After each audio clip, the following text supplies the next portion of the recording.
everyone, and welcome to Spoilers. Obviously, I am your host Joel, and obviously today, Mr. Night Moon. That's me. I spoiled everything. That's obviously. What's up? Yo, man, I'm good. Just finished that Japanese commercial for Dungeons and Dragons. Very unique how they try to monopolize or commercialize its experience. It's very strange. Though there have been TTRPGs from Japan, so it's interesting to see them like give it a Bandai spin almost. But that's not the point. It's cute. It was nice. Super Japanese. Yeah, super Japanese. Konnichiwa. おはようございます。Nani? So this So now we're just gonna go through the whole episode, fixing our glasses with our middle finger and going, well, you see, he's pulling the energy of the universe. Wait, I have a bloody nose. Anyways, let's get into our episode. Today, Yeah, man. we are going to talk about a very cute little creature called Am Groot. So Vin Diesel. All right, very nice. Let's go. Yes. So it's not really a TV show. It's little short stories. Vignettes, if you will. Yeah. So this does take place in our main universe 616. But it doesn't really, what's the word? Yeah, it doesn't really go on or explain or get into it. Doesn't explore. Doesn't. Yeah, it doesn't really affect our universe. It's, it's like little side quest stories about Groot, baby Groot to be exact, and what he's been going between. What would you say the time period? Because he's baby Groot. So Guardians of the Galaxy 2 and so it's between Guardians of the Galaxy 1 and 2. In Guardians of the Galaxy 1, he dies and he has been reborn. Yeah. And in Guardians of the Galaxy 2, we see him already as a teenager. The gap between Guardians of the Galaxy 1 and 2 is 6 months. He's a fast grower. He's definitely a fast grower. So Guardians 1 and 2 takes place in the year 2014 MCU timeline. So in those 6 months, he became from a baby to a teenager. But you're telling me that now MCU timeline, we are now Thor Love and Thunder takes place in 2026. You're telling me he's still a teenager, or he's now in his 20s? Adolescent. I don't know. I can understand. Okay, wait. There was 5 years when he turned into dust. So okay, we can put a pause over there. But other than that, dude, within 6 months he became a baby to a teenager. How is it 5-10 years? Alien species, man. I don't think you're supposed to question the validity of an alien's growth pattern. Yeah, but I don't know, man. I didn't make the character. but anyways, this show is canon, but at the same time, it's not really canon because it doesn't affect the universe 616. Kevin Feige did announce they do want to expand on telling us more stories in Marvel that doesn't necessarily affect 616 or takes place in 616. What if that TV show takes place in other different universes? Doesn't affect 616 whatsoever. We are going to see Marvel Zombies, again, different universe. We are going to see Spider-Man freshman year. That is also going to take place in a different universe. So this show does take place in 616, but doesn't affect it. And it's, little side stories just for the fun of it, mainly for, little kids and to sell us more toys of Groot. And I'm all about that. Not really, but it's all good, It's a solid marketing strategy, and it would be interesting had they tagged these little things on. They just waited, and they on every like Guardians of the Galaxy or anything involving the Guardians, they would just kind of like tag that in there. Mhm. Yeah, But no, they just released them separately, and they are what they are. yeah. The only annoying thing how they released it, it's on Disney Plus at least, you need to search every episode. They didn't do like Mm, all in like one area. Like you finished really? one episode, now go jump to the next episode. No, you need to search each episode individually. And a lot of people were annoyed about that because a lot of people saw the episodes not in a chronological way. Some people saw Not like, that they could be chronological. well, there is a little chronological way. Groot, while he's still in the pot, obviously we can Hmm. agree that is the first episode. Yeah, So fair some enough. some people saw that as the fourth episode, the second episode. It's like, Hmm. so it does kind of ruin the experience, Yeah, I can see that. But then everything else after that could be played in any order. Yeah, exactly. Um, but the episode with Rocket, I did understand that is the last episode because there's also an after credit, and usually, well, there's an after credit, it is the last episode. The after credit over there is not something special. We just see Groot's little drawing that he did floating in space. That's it. Does that even count as a yeah? Oh, because it got sucked out. But does it even count as a after credit? Does it count as an after credit? Yes, because that is the only episode that had something You know after what's the gonna credit. happen is that when the some big bad evil guy is gonna find the drawing and be like, ah yes, the Guardians. Could be.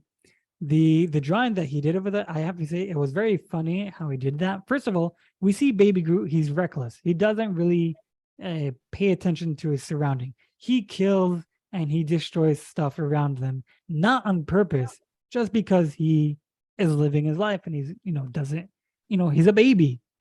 Yeah. And we see that on the episode where he, floats a With the leaf and bonsai? Yeah. yeah. Well, with the Oh. bonsai, he breaks a bonsai, but then we could see he also kind of talks with the bonsai because Hmm. he gives a frowning face to the bonsai. Obviously, the bonsai is not reacting, but because Groot is a tree and the bonsai is a tree, he can easily communicate with it. Assuming that it actually does communicate and he's not just frustrated at its silence, question mark. Yeah, it could be, but I want to believe that since he is a tree, he like in Lord of the Rings, he can Mm. communicate to trees. Yeah, little tree herder. Yeah, he's a little tree herder. So I am Groot. Interesting. and but in the episode where he fought a leaf, he's like, oh my god, I'm a god to you guys. And I loved Hmm. how we saw their perspective of, here is this giant thing, just like in the movie Eternals, we see Erisham, and then we like the people from Earth see this giant thing, like holy shit. But Erisham only took whoever was important to him. But over here, it's Hmm. like we see their perspective. Here's this giant thing. Oh my god. Oh, now he gave us food. We will worship you. And obviously, they first attack him. Only then he gives them food, and then he wants to help them. Rather than growing leaf on his body, he goes and gets Hmm. leaf and actually steps on them, which was Thinking that hilarious. he murdered all of them. Thinking that he murdered all of them, but if you look carefully, when they first attack him, they attack him with rocks and spears, and then Yeah. later with laser guns, and then Yep. later with ships. So Yep. we can see they evolved very, very quickly. And Unless that was always there? Question unless mark. unless if that was always there, if it wasn't always there, they evolved very quick. And then basically Hmm. he stepped on them, and some of them came out, and basically they need to start all over again. Yep. So Wow. Life is tough. yeah, The episode where he deals with the weird celestial like water mimic thing, water water thing. thing. Yeah. it was like, what? But I liked how, like, when it, like a dance battle, it's like, all right, fair enough, in line with the Guardians of the Galaxy, learning, of course, from Quill, Mhm. and then on and on to the point where he just puts him in the The ejects him chamber. from like the airlock, and just goes, nope, fuck you. Beep. I loved how he, learned from Quill, dance battle. And also Hmm. everyone loved Groot in the opening, baby Groot in the opening of the second Guardians of the Galaxy when he Yep. dances. Like, okay, here's another dance montage from him. But I loved how he problem solves, and here he just did it like that. The episode where he takes a steamy sauna hot mud Hmm. bath, Yep. I got from that the most political episode out of all of them. First of all, let's be honest. That episode is mainly to produce more toys because he was Groot as a dolphin. He was Groot as a with a dress. He was like Yeah. let's be honest. There's going to be a lot of dolls and toys of Groot looking in all those. At least a lot of pop Funkos for sure. Yeah, but what I meant when it comes to the political, he enjoyed his mud bath so much that he overused it and everything was Mm, gone until there's nothing left. mm, Just like us in our world, loving this planet, using its resources till it's mm. dead and gone. Fair enough. That's a very deep analytical point. What did you think about when he made himself a scarf out of the mocking creature thereby? That was amazing. That was hilarious. Mm, I I definitely I love it. I love this, mini show, because it's cute and there's a few like gags over here like you can laugh about. You know, yeah. it's a cute show. That's it. It's mainly for little kids.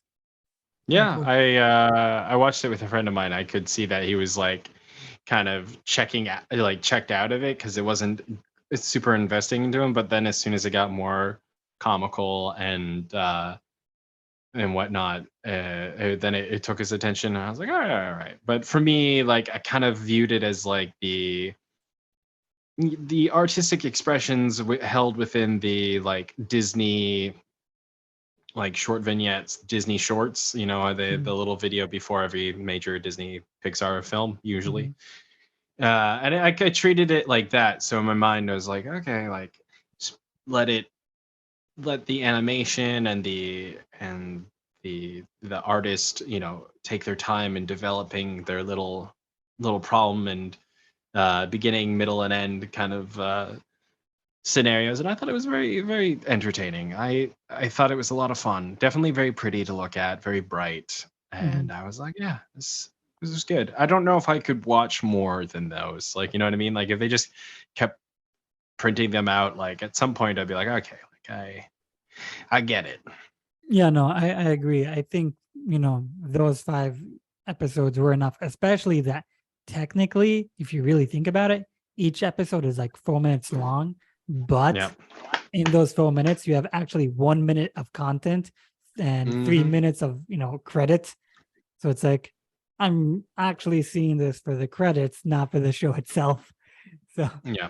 which And was, there's literally like no forward momentum. It's not adding to the because grand structure of anything. There's no hints. I didn't see anything that was, because once again it's snugged between that time frame. So it's like there's not more they can add on or to change any dynamics. There's nothing more about Groot as a character that we need to establish. You know what I mean? His yeah, arc was more, especially his teenage arc was more fulfilled within the when he gave his arm for the Stormbreaker. yeah.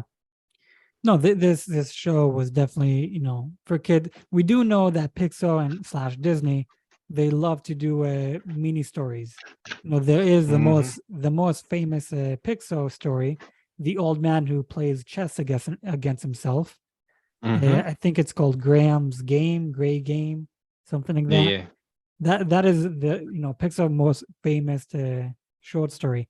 So obviously, hey, now we have Marvel. So why not do a short story about the most beloved character, Baby Groot? So again, I enjoyed it. I don't want to see more of this because at the end of the day, it is pointless. And you know what's gonna happen with the Guardians of the Galaxy and the artist? Because Disney is now in control of both Marvel and Star Wars, we're gonna see like not Ren, the Mandalorian's new Naboo starfighter like streak across in the background somewhere, and everyone's gonna lose their freaking minds. Dude, we might see a short story about Baby Yoda, about Grogu. Yep, that makes sense. Yeah, like I wouldn't mind like same thing like this, a few episodes, not something serious, but I don't want to see like now 10, 20 episodes. Like, it's yeah, gonna to be honest, if they do that with Grogu, I'm gonna be a little bit pissed because the Star Wars was a little more serious than Guardians. yeah. Just a little, obviously, but still, like Yeah. Yeah, but stoic maybe is the better description. what was your favorite episode, if there is? I mean, they were so short. You're absolutely right about that. So to take it in, like I'm not even sure if I actually took it in, or if it was just went by so fast. But I think would be the last episode because it was more memorable in terms of like there's other character interaction. We get to see Drax in the shower, which is hilarious, and Rocket of Raccoon. course Rocket, yeah, and that especially to see that he's applying his trade and like makes a bomb out of nothing, and that was silly and fun, and also to see Rocket's parenting, if you will, or loose or lack or none thereof parenting. So because of the more open interaction with that, I thought that was pretty awesome. However, I think my favorite episode would have to be the where he discovers the civilization after building the sticks. I thought some of the comedic beats with that were pretty good, especially like the bird thing ousting him out of his stick fort and then immediately getting like tossed by a space eagle. I thought that was hilarious. And then Groot just doing his thing, throwing a temper tantrum and discovering micro worlds. Fantastic. Yeah. The funny thing is about the temper tantrum. So we see him build the house within 5 minutes, and Yep. then it's a kind of big tree house that he built, and then he throws a temper tantrum for like 35 minutes. In those 35 minutes, you could have built a bigger fucking house. Nope, but he didn't. He's a baby. He's just a kid. Yeah. I think my favorite episode was the last one with Groot and Rocket, and especially that Groot built a bomb that he knows what to push, because in the Guardians 2, Rocket tells him, "Don't push this big red button," and he's like, Yeah. "Push this red." Like, no, don't push this red button. So over here, Groot made it simple. There's only one button, and I'll push on that, and I'll blow up the ship. So simple and He's stupid. a silly little character, and it was a delight to watch that. I don't think there is too much. It's unfortunate that they didn't sneak any like little detail that could push towards something bigger that we'll see coming up, but whatever. I don't think it was deserving of that, but it would have been, for all the eagle-eyed viewers out there, you know what I mean? Like just something, Well, in the episode with the little water thing, we do see Groot sitting on the toilet and he reads a magazine. In the magazine, we do see Thanos. Yeah. So because this does take place, 2014, so this is before we ever see Thanos. No, we do see Thanos, but before we actually interact with him properly. So you could say that is an Easter egg to Thanos, but let's be real, it's not really. So here's the real question.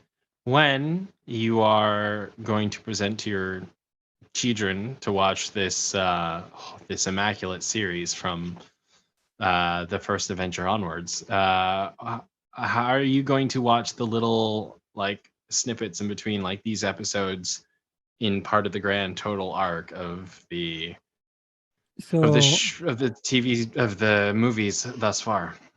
So I have a list on my phone chronologically of everything, and Hmm. also by phases. There's two ways how to watch the MCU movies: by phases, which is according to year how it was released, or according to chronological order when everything takes place. Um, Now this show, I'm Groot, and all the other shows like What If, Spider-Man Home, if Freshman Year, Marvel Yeah. Zombies, those are, in my point of view, are side stories. They are still in the Marvel universe, but they Hmm. don't affect the main universe 616. Even though, Right. yes, Groot is in universe 616, it doesn't really affect it. So, Right. it is a short story. So I would put that aside. So I do have a list of these are side stories, Yeah. and these are the actual relevant, important stories that we need to watch to understand the bigger picture.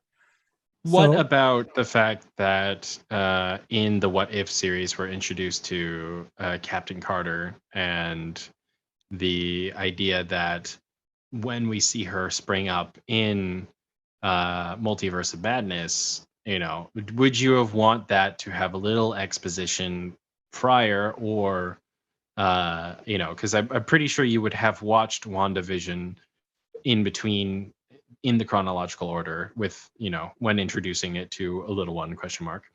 uh would you have shown them What If at some point so that when they watch Multiverse of Madness they're like, oh, that's Captain Carter, not just some random person with oh, why do there's, I guess it's a different multiverse and whatever, and they can come to their own conclusions. so, so here, just because those side stories, TV shows take place in a different universe, or they don't affect the 616 universe, I'm not saying Mm, don't watch it. Still of do course. watch it on, obviously. No, but I'm saying, when would you introduce it? Like, let's say you're showing your little ones, or someone who's never watched any of these. Oh, like my kids. Sure. Well, first of all, to anyone who's never seen MCU movie, personally, I did do both ways how to watch MCU. My personal point of view, best way to watch it is chronological order. Kevin Feige himself also says, that is the best way to watch it. Yeah, but if when I would show people, I'll tell them a chronological order. All these side stories, I would tell them to watch it when it's relevant, if it's relevant at all. Like, what if we do see Captain Carter? Yes, but the Captain Carter we see in Multiverse of Madness is a different Captain Carter. It's not that same Captain Carter. Therefore, you could say, that what if didn't really affect the main storyline of 616. Fair enough. But to anyone who is wondering what is the chronological order for specifically the multiverse saga, I'm not gonna say the entire saga because we have Infinity Saga, and then we have the multiverse saga. But in the multiverse saga, this is my chronological order. And most people would say start with Loki.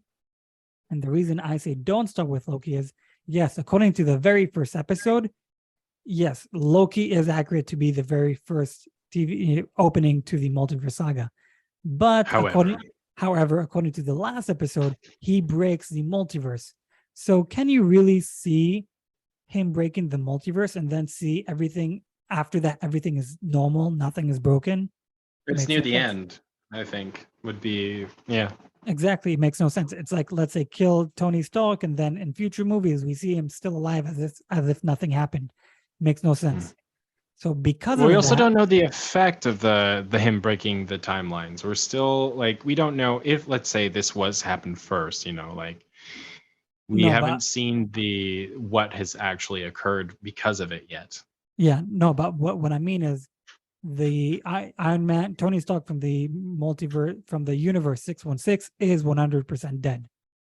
Mm-hmm. We might see other Tony Starks from other universes, yes. Played by Tom Cruise, question mark? Played by Tom Cruise, question mark. But the 616 one is 100% dead. So, so because of, you should always look at the entire story before declaring where everything goes. So a lot of people will say Loki is first and then everything else. I go according to the last episode of Loki and I put it later on in the timeline. But anyways, this is my timeline. WandaVision 2023, Eternals 2023, Falcon and the Winter Soldier 2024, Shang-Chi and the Legend of the Ten Rings 2024, She-Hulk Attorney at Law 2024, Spider-Man Far From Home 2024, Spider-Man No Way Home 2024, Hawkeye 2024, Moon Knight 2025, Loki 2025, Doctor Strange in the Multiverse of Madness 2025, Miss Marvel 2025, Thor Love and Thunder 2026. So I have a random question. Why is it because of the timeline per se, where Miss Marvel falls under? Or would you because I would say for Shang-Chi, I would put Miss Marvel right after. So because it just ties that whole thing up nicely. I don't think they do mention they do give like Easter eggs in Miss Marvel. Well, we now understand where the rings came from. Yeah, but just because it ties up one another doesn't mean that they take place in the same time period. True. I don't remember why I had a reasoning why I put Miss Marvel over there. I don't 100% remember. I do remember they said something that it is after Doctor Strange. Mm-hmm. I need to do my research again. Fair enough. I didn't like Miss Marvel at all, so I guess I'll need to watch it again. Fuck me. You know why? It's because they reference that she's actually a mutant of the X-Men. Yeah, but that's like the last line, the last episode. They somehow analyzed her blood, and she has the X gene. No, I had another actual legit, like more bulletproof that this is why it happens in this year. I did talk about it on my Hebrew podcast. So I'll have to spoilers mean a stum. Spoilers for all of you. Yeah, mother truckers. Family friendly content. Yeah, but what we do know about Thor Love and Thunder, they did, the director did say he wants it to be as far as possible from Endgame, but as close as possible as well. So he did it 3 years later. So fair enough. If you do watch it according to the list I just said, everything will make a lot more sense. Have a much more enjoyable time. Yeah, most definitely. But anyways, I do believe we got to the end of our episode today. Yeah. I am your host, Joel, and with me today, Moon Knight Moon. That's me. I'm the Moon Knight, multiple personalities. And I'm also the Moon Knight. Thank you for joining us. Thank you so much. We are spoilers, obviously. We talked about the mini stories of I Am Groot. I'll put all the links in the bio of Moses, radio, Instagram, all in the bio. My Hebrew podcast. Give us 5 stars on Spotify, Apple Podcasts, and everywhere else you can listen to. We are spoilers, obviously, and we will meet you guys at the next episode. Until then, have a great week. Goodbye. Peace. Peace.